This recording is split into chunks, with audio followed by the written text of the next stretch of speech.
Бид бүхэн Оросын холбооны улсын хуучин зөвлөл бод улсын Воркута хотын тухай ер нь бол тэр болгон сонсож байгаа. Одоо бол сонсоход илүүдэхгүй. Яг тэгэхээр энэ монголчуудын холбоотой хот байгаа. За хуучин одоо энэ зөвлөл бод улс байх үед социализмын одоо бүгд найрамд Монгол ард улсад Улаанбаатар хотод сансар хороол гэж байсан.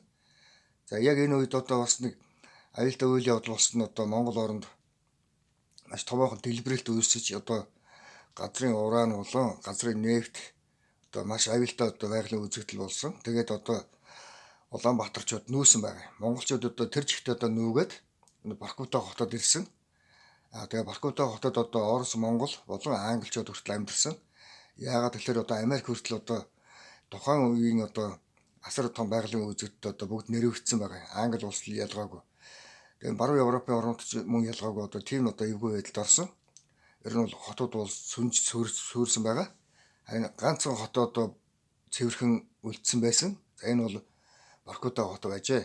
За Воркута хотын түүх бол Леонид Ильич Брежнев хоттой холбоотой. Учир нь Леонид Ильич Брежневгаа өөрөө Воркутад одоо өөрөө төрж байсан. Түүний эцэг нь одоо Маршал Дүүрэн Эрдэнэт гэж хүн байна. Тэгээд Чингис хаан өөрөө энэ хотыг одоо байгуулж байсан гэж бодохоор одоо энэ 1932 оны архитектур төлөлтийн одоо барьсан одоо барилга байгууламжууд байж штэ. Тэгээ энэ 1932 оны архитектурын одоо төлөлтийг аваад үзэхэд бол орчин үеийн шинэлэг одоо аялал жуулчлалын хот байсан гэдгийг бас ойлгох зүйтэй. 1984 онд Төрөлхтөн урлагийн дунд сургуулийн одоо 1983 оны эсэлт 1987 оны төгсөлтүүд одоо 1984 онд Хинтийн чанданд явж байгаад одоо буудуулсан тийм түүх байгаа л да.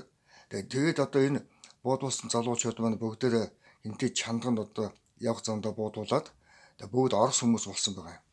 Ингээд энэ Орос хүмүүсүүд бүгдээрээ ялцчгүй одоо энэ Воркута хотод ирсэн. Ингээд Воркута хотыг дахин одоо шинжилэн зохион байгуулж их сайхан барилгуудыг барьсан.